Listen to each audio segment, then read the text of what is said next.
France Inter.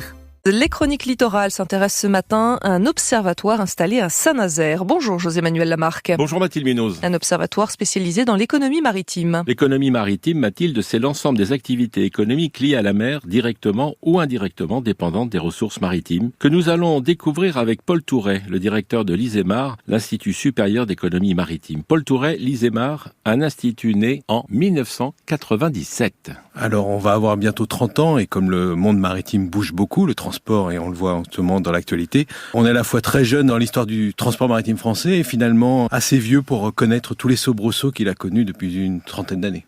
Spécificité de l'ISEMAR. On est un observatoire, on n'est pas un think tank, on n'est pas là pour faire des projections, on n'est pas un institut portuaire, on n'est pas un institut de recherche universitaire, on est vraiment un observatoire. Et nous, on est là pour donner du sens à l'actualité maritime. C'est-à-dire ? En gros, vous voyez par exemple en ce moment, on a beaucoup d'annonces qui viennent de Trump, on parle de flotte stratégique dans le milieu maritime français, on parle de développement portuaire, on a beaucoup d'informations qui arrivent de part et d'autre. Et l'intérêt d'un observatoire, c'est de pouvoir consolider de l'information, de la statistique et pouvoir l'expliquer. Parce que c'est souvent ce qui manque, les professionnels manquent souvent de champ, les universitaires manquent des fois un peu de spécialisation et le grand public a besoin d'être éclairé. Et c'est le sens de l'ISEMAR, c'est d'être à tous les niveaux, faire des conférences grand public, parler à des étudiants ou alors répondre à des professionnels dans des conférences généralistes ou plus spécialisées. Comprendre et expliquer, et c'est ça qui fait aussi la performance de notre institut et sa reconnaissance dans le monde maritime français. On peut vous consulter ou vous pouvez proposer. Alors effectivement, on propose parce qu'on est sous forme d'association Le 1901, soutenue par tous les acteurs publics et privés de Saint-Nazaire intéressés par la mer et le domaine naval. Et donc on a une capacité de contribuer, dans fameuses notes de synthèse qui sont accessibles en ligne tous les mois et qui couvrent tous les champs maritimes. Par exemple, ce mois-ci, c'est sur la Guyane et tous les dossiers maritimes liés à ce territoire d'outre-mer. Et en même temps, on est consulté, notamment par des grands acteurs comme CMA-CGM, MSC, des ports. Et c'est ça qui permet finalement d'avoir une très bonne connaissance et de pouvoir à la fois tout le temps digérer, recracher de l'information pour des publics relativement généralistes et puis de temps en temps de produire quelque chose de beaucoup plus spécialisé qui permet par exemple de mieux affiner les choses. Et je suis particulièrement content d'être par exemple travaillé avec les chantiers de l'Atlantique dans des relations commerciales, on va dire, mais qui permettent de très bien connaître ce qui fait vivre le bassin nazérien. Alors, l'économie maritime, je l'ai dit, c'est spécifique. C'est pas seulement le transport maritime, c'est tout ce qui est dans la périphérie du transport maritime. Alors, on y met en amont, évidemment, la construction navale. Oui, dans Saint-Nazaire, j'y suis très attaché. Donc, il y a toute la partie navale.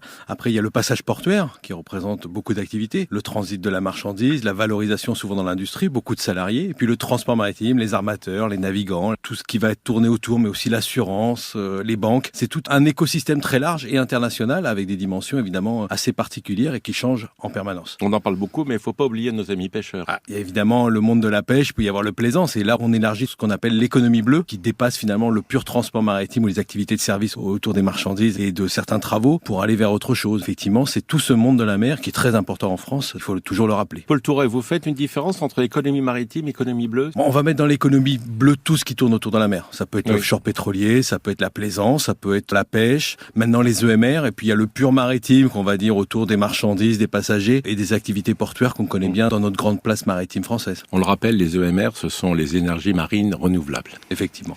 Paul Touret, économie maritime, elle est quand même différente de l'autre économie. L'économie maritime, elle est marquée par deux choses. Sa dimension internationale en permanence, c'est-à-dire qu'on est toujours origine, destination des marchandises, nationalité des armateurs, navires, navigants, les fameux registres ou pavillons de complaisance comme le connaît le grand public. Et puis elle est très libre, pour pas dire libérale. Donc elle fonctionne aussi dans des modes de rapport d'offres et la demande relativement clairs. Et c'est pour ça qu'un observatoire est nécessaire, parce qu'on est dans quelque chose à la fois très international et très complexe, mais fonctionnant sur des modèles économiques relativement simples, avec beaucoup de statistiques. C'est important, c'est pour ça qu'il y a toujours cette donnée qui permet d'évaluer les choses et qui donne aussi un sens très réel à notre activité. On n'est pas dans des spéculations, on n'est pas dans des marchés financiers comme dans une partie de l'économie, on est dans du réel, du physique, des bateaux, de la marchandise qui se traduit en statistiques et aussi des hommes. Merci à vous Paul Touret, un site internet isemar.org.